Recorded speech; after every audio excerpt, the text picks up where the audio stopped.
সুপ্রিয় দর্শক, সুপারস্টার শাকিব খান এবং নায়িকা শবনম বুবলি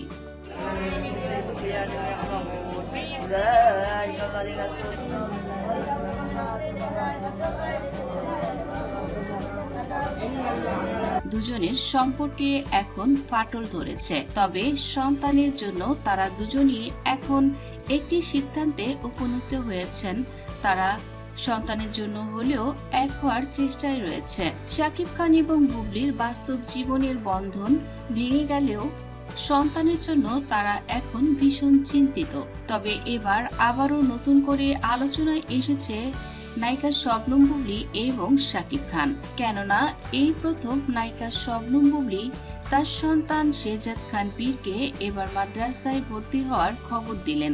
আর যা শুনে রীতিমতো অবাক হলেন সবাই। কেনই বা এমন সিদ্ধান্ত নিলেন শবনম বুবলি? আর জানতে হলে ভিডিওটি না টেনে সম্পূর্ণ ভিডিওটি দেখতে থাকুন। নায়িকা শবনম বুবলি তার সন্তানকে বরাবরই একজন আদর্শ মানুষ রূপে গড়ে তুলতে চান। বিসমিল্লাহির রহমানির রহিম লা ইলাহা ইল্লাল্লাহু মুহাম্মাদুর রাসূলুল্লাহ আল্লাহ মহান আমিন। মাশাআল্লাহ বাবা আমার।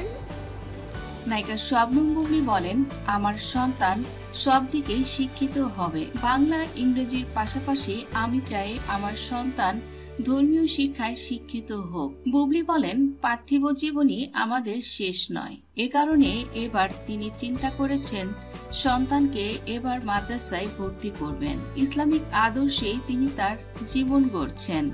পাশাপাশি দুটি সন্তানের জন্য শাকিব খানের পরিবার থেকেও অপু এবং বুবলি দুজনকেই পরামর্শ দেয়া হয়েছিল দুটি সন্তানকে ইংরেজি মাধ্যমের পাশাপাশি ইসলামিক শিক্ষা যেন তাদের ভেতরে দেয়া হয়। তিনি বলেন, শেহজাদ এখন ছোট, ওকে এখন থেকে যদি ইসলামিক শিক্ষাগুলো জ্ঞানগুলো ওকে দেয়া না হয় ও কখনোই বড় হয়ে এগুলো আয়ত্ত করতে পারবে না। বুবলি বলেন, সিনেমায় অভিনয় করা এটা আমার প্রফেশন, কিন্তু ধর্মীয় বিষয়গুলো আমি সবসময় মেনে চলি।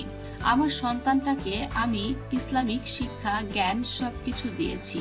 এই বয়সে শেহজাদ এখন কিন্তু সে কয়েকটি সূরা মুখস্থ করেছে। জুমার দিন আসলে সে তার নানার সাথে নামাজে যায়। এমনকি সাকিব যখন বাড়িতে আসে, যদি জুমাবার থাকে, ও চেষ্টা করে বাবার সঙ্গে মসজিদে যাবে। এদিকে শাকিব খান তিনি বলেন, আমার দুটি সন্তান আমার ভবিষ্যৎ, আমার পৃথিবী। এই দুটি সন্তানের সকল দায়িত্ব আমি নিজের কাঁধেই নিলাম। ধর্মীয় বিষয়গুলো প্রফেশনের সাথে আপনারা ম্যাচ করবেন না। প্রতিটি মানুষই তার আত্মার দিকে কতটা পরিশুদ্ধ এটা সেই শুধু জানে। তো আমাদের এসব বিষয়ে আপনারা দয়া করে কটাক্ষ করবেন না। শাকিব খান অনেকদিন ধরেই বুবলিকে বলেছিলেন শেহজাদকে যেন মাদ্রাসায় ভর্তি করানো হয়। বুবলি যদিও বিষয়গুলো এতদিন আমলে নেয়নি, তবে এবার স্বামী শাকিব খানকে খুশি করে এবার সুখবর দিলেন নায়িকা শবনম বুবলি। স্বামী শাকিব খানের ইচ্ছা পূরণ করবেন এবার নায়িকা শবনম বুবলিও। ছেলেকে বড় মাওলানা করার ইচ্ছা পোষণ করেছেন বুবলি। তো দর্শক বন্ধুরা, নায়িকা শবনম বুবলি তিনি কিন্তু সত্যি খুব সুন্দরভাবে চলাফেরা করেন। ইসলামিক বিষয়গুলো যেভাবে তিনি মেনটেন করেন এটা সত্যি প্রশংসার দাবিদার। দর্শক, ভিডিওটি ভালো লাগলে লাইক, কমেন্ট, শেয়ার করুন আর আপনাদের মূল্যবান মন্তব্যটিও লিখতে ভুলবেন না।